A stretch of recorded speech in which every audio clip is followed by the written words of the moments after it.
quien asistía al conde bajo la acta firmada en el acta de compromiso, constituyéndose la primera junta directiva conforme se detalla en la Constitución.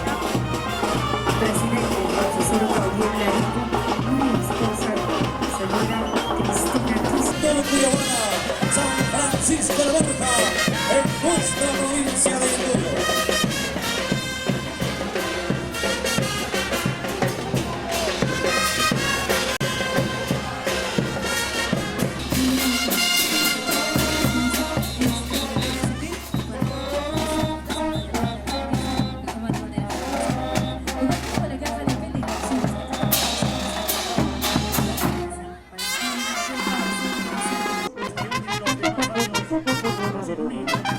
Son las más